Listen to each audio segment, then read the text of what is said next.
meditation and practice many years ago in my early 20s, I suppose. I was expecting to be some kind of Superman or super meditator, plumbing the deep mysteries of the universe or whatever. Didn't quite work out that way as I expected. I don't know about you, but I found daily practice quite a challenge, actually. Just showing up on the cushion every single day, and that was a good 40 years ago, and of course it had many lapses in that daily practice over time. So if that's your case, don't feel guilty. We're all in kind of the same boat on this. But after, years of practice and lots of retreats, the emphasis started to shift away from, I'm going to figure this out. It got to be more, wow, this is quite a mystery we have going on here. This is quite a mystery. You wake up every morning and it's a new day, and yesterday will never occur again. That became more of a focus. Can the mind be a little clearer today, just to sort of participate in the mystery of life, rather than trying to analyze and figure it out, or make my mind the calmest one in the classroom, or whatever. It became sort of what it was. And for me, the world just became brighter and clearer, and a better place to live in from that place. Every once in a while you get a little surprised in meditation. Someone comes in and you go, wow, what was that? But that, for me anyway, that's fairly rare occurrence. Once in a while, there was a meditation teacher, I think he's still teaching, Lama Surya Das. Maybe you're more familiar with his teachings. I think I read a book years ago. He said, enlightenment, I don't know if it was enlightenment, that's too big of a word, but spiritual awakening is an accident, and meditation can make you accident prone. That was his way of playing it. And so, you keep that in mind, but it doesn't help to have sort of that carrot on the stick where you're reaching for something that you don't have, So, I kind of backed off on that sort of hardcore meditation, and to my benefit and those around me, I'm sure. And then in the Tibetan system, they say the two wings of the Dharma are wisdom and compassion. So the Dharma meaning the truth of the way things are, the way of practice. And I've worked with that notion for quite a long time, and I really see more of the truth of it as I practice more. Certainly there's that aspect of learning, seeing clearly what in Theravadan Buddhism anyway are the three characteristics of all phenomena, the wisdom side of this, that everything is extraordinarily impermanent. Things are just changing all the time, very, very rapidly. And then because of that in many ways, and kind of baked in as this idea of dukkha or stress, or sometimes a suffering called suffering, but that's kind of a strong word, but just this idea that things are always unstable. And we'd always like them to be more stable, and we'd like to be able to create some sort of impermanence and impermanence, but it never works out. Things are always changing. And so this creates this sort of stress. And the last sort of characteristic of phenomena in ourselves, at least in Buddhism, it's the idea of no self, and anatta. I always had a hard time with that one. But if you think about it, I don't know, many of you practiced a long time, or lived a long time. There's a sense of fluidity that can develop, how you adapt to the situation you're in. where that sense of self can just kind of can be put in the back burner for a while, what you perceive as a sense of self, and you just do what needs to be done in the next moment for whatever happens. And I think that's close enough, at least for me. Maybe some of you have more insight into non-self than that, or not self. But so that's kind of the wisdom side of the equation. And then compassion side of the equation, talk about the Brahma Viharas, the divine abodes. And there's 4 of those. First is metta, loving kindness. That place you can really feeling love for the world and for yourself. Karuna, compassion for others. Mudita, sympathetic joy for the happiness of others and the world. And the last is upeka, equanimity. Being okay with what you're experiencing, whether it's good, bad, averse, learning how to be okay with that. Those are kind of the divine abodes, those places where practice can take you as a place to live. I used to call them the divine vacations, because you'd experience them a little bit at times, but then, the mind would shift back, But it's nice to see this practice we're doing as a balance between the two, of wisdom and compassion. And compassion for me, oftentimes, those four aspects of the Brahma Viharas, when you're experiencing them or they begin to develop, that separation between what's happening around you and what you'd like to happen around you begins to close a little bit. And at that point, things get much more comfortable, and you can become much more helpful for others, because you're just sort of there for whatever you're experiencing. It's a point of being able to give to other people, generosity. It comes out kind of spontaneously. So it's good to sort of think about practice in those terms a little bit. It's exactly not what I was going to talk about too much. Anyway, I found this quote here as I was reading about this. A way of viewing the world. This is an offhand quote from a teacher. I'm sure many of you are familiar with Jack Kornfield. And this is just a sentence from one of his books. The world is a sacred expression of spiritual life. Just that simple sentence. A sacred expression of spiritual life. Now, I'm not quite sure I understand exactly what that means, but it points to me that mystery, but it's not just a mystery, it's a sacred mystery. And so, that points practice in a different direction as well, right? We're deepening an understanding of a mystery. Something's going on here besides our day-to-day concerns and our acquisitions and things. We're participating in a mystery.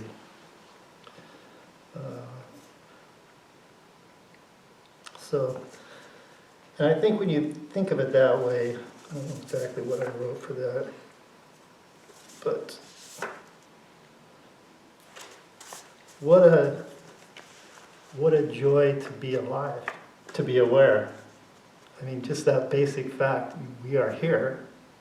We are experiencing things, we are aware, we're participants of this in this great mystery. When you set aside sort of concerns with the world and you can calm the mind down a little bit and just go, wow, it's an extraordinary mystery we're involved with here. And so that's sort of what I wanted to convey. And then we can talk a little bit about gratitude. I found a little excerpt from a book by Thich Nhat Hanh. I'm sure you're familiar with Thich, many of you are, yeah, okay.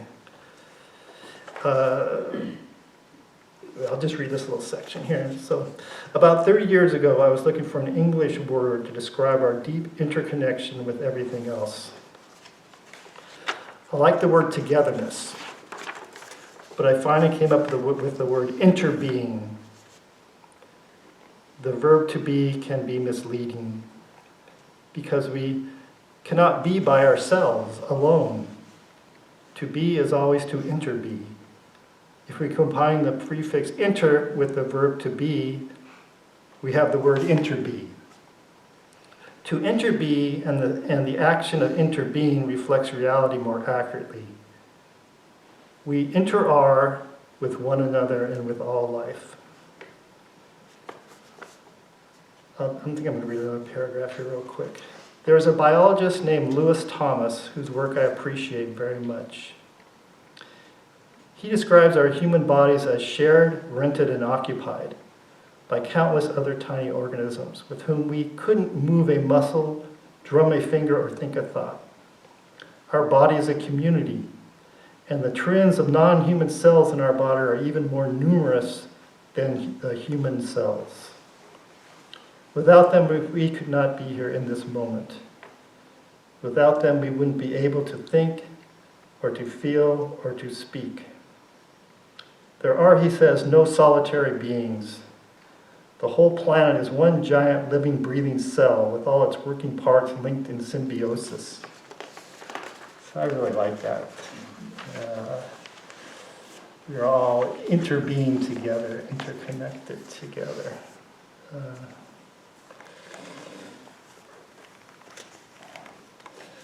And then the other thing that I reflect on,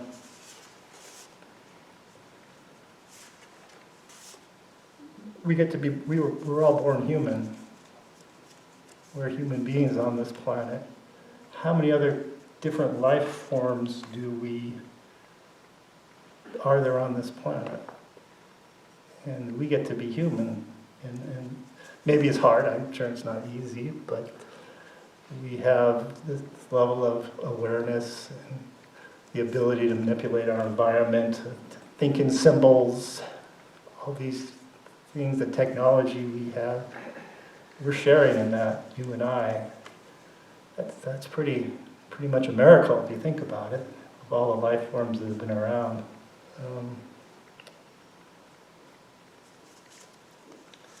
And I have another little reading here, a little bit here. So I'm a retired teacher, maybe I already said that, but I used to teach a little anthropology elective, which I really liked. And I get some motivated kids, and we'd have a lot of fun. But we used to study human evolution a little bit. So I wanted to share with you a little bit of a timeline of what it's like to be human in the past.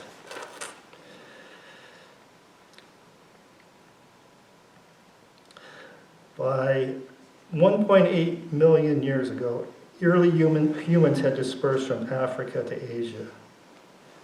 1.6 million years ago, hand axes were made.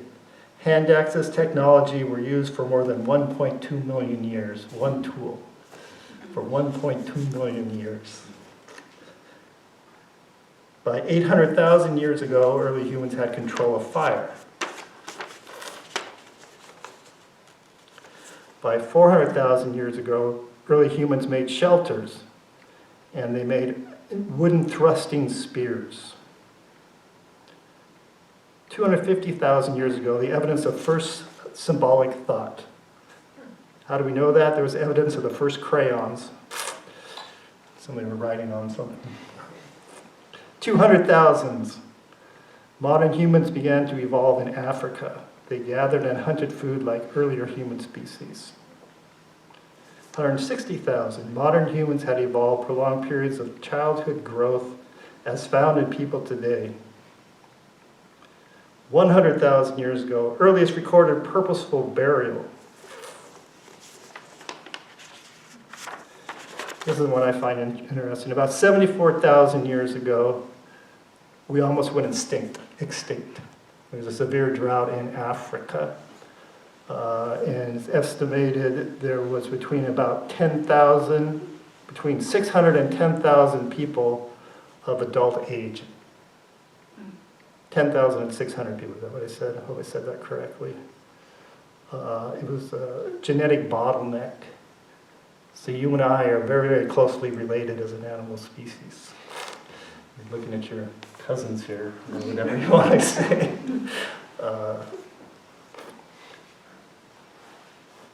Modern humans began a series of 60,000 years ago. Modern humans began a series of permanent worldwide migrations. 40,000 years ago, modern humans created paintings and figurines. 35,000 years ago, musical instruments. And 12,000 years ago, the beginning of farming and herding of animals. So if you think about the vast majority of time, what humans were doing on this planet. Between 1959 and 1999 AD, our time, human population doubled from 3 billion to 6 billion in just 40 years. By 1995, at least 83% of the Earth's land surface has been directly affected by us humans. And then by 2007, more people, this might be a little inaccurate now, I'm not sure, more humans live in cities than in rural areas. And then in 2023, the population of us is about 8 billion. So it's kind of interesting when you think in those terms, you know, where we've been, where we came from, what we've done.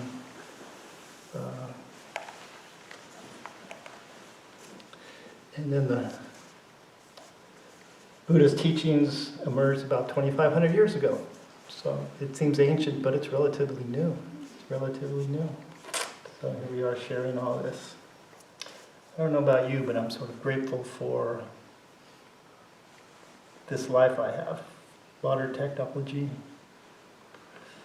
you know, comfort, the Buddha's teachings, all that kind of, all the stuff that we have in modern life. And I think I'll end there, but I have one more quote here. And this is from none other than Martin Luther King. Like a traveler on our train, we can put down our bags. We can relax our grip and trust in the unfolding of life. Do not worry. There is a web of life into which we are born, from which we can never fall. We are caught in an inescapable network of mutuality, tied in a single garment of destiny. I like that last line. We are caught in an inescapable network of mutuality, tied in a single garment of destiny. So, it comes from many sources, this understanding.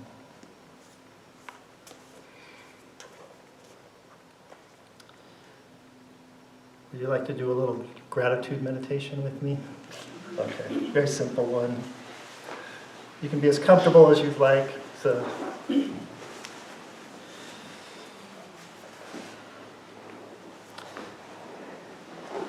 it's also said in the Buddhist teachings that gratitude often leads to joy. So, and that's the Brahmavihara Mudita once again. So,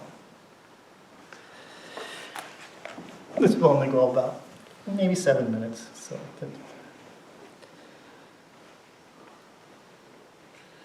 let yourself sit quietly and at ease. Allow your body to be relaxed and open. Your breath natural. Your heart easy.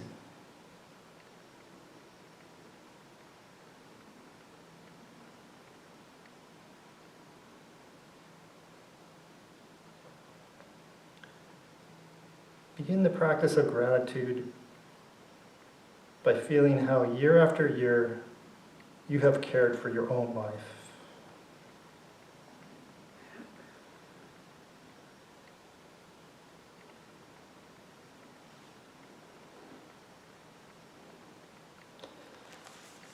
Now let yourself begin to acknowledge all that has supported you in this care.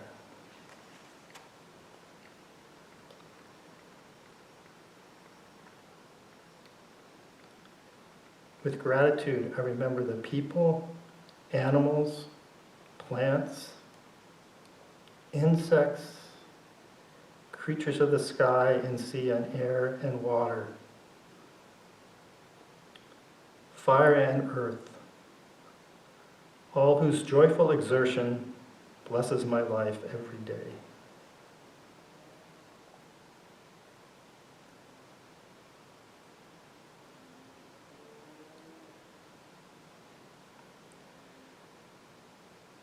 With gratitude, I remember the care and labor of 1,000 generations of elders and ancestors who came before me.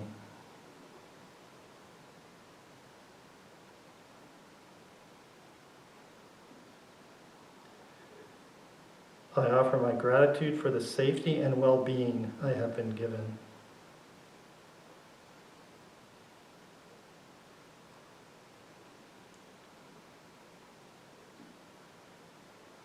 I offer my gratitude for the blessings of this earth I have been given.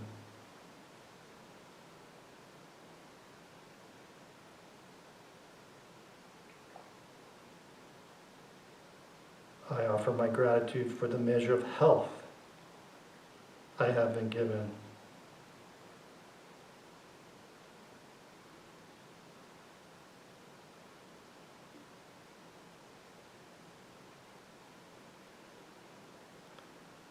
I offer my gratitude for the family and friends I have been given.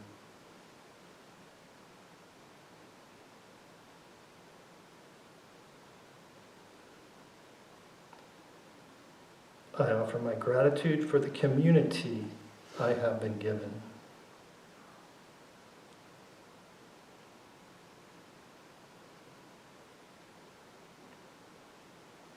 I offer my gratitude for the teachings and lessons I have been given.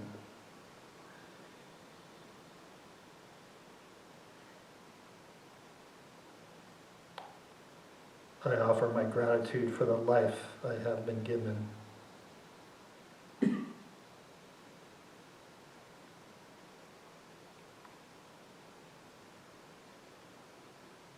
Just as we are grateful for our blessings, so we can be grateful for the blessings of others.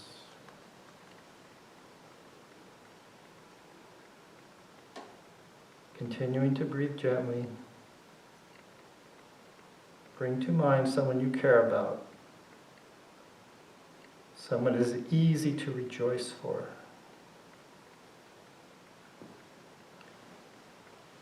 Picture them and feel the natural joy you have for their well-being, for their happiness and success.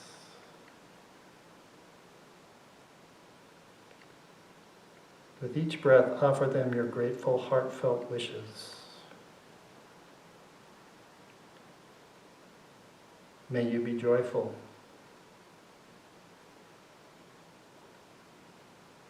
May your happiness increase. May you not be separated from great happiness.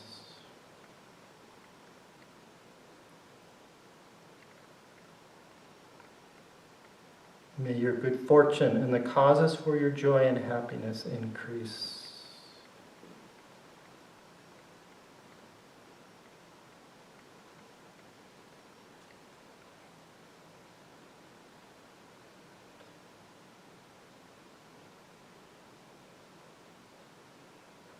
Now bringing someone else to mind that you would like to extend this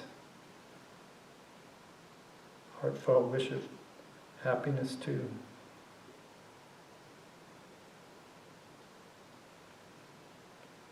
May you be joyful. May your happiness increase.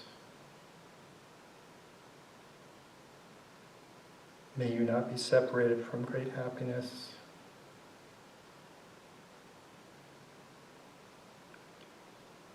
May your good fortune and the causes for your joy and happiness increase.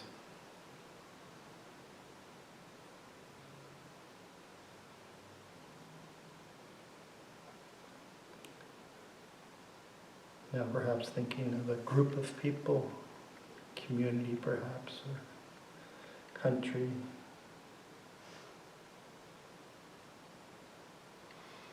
May you be joyful. May your happiness increase.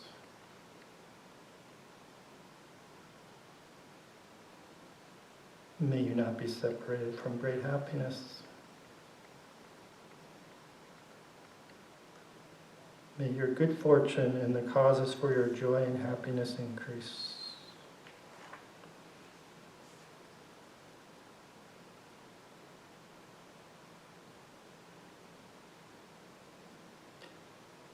Sending this mudita to all beings everywhere, young and old, near and far. May you be joyful.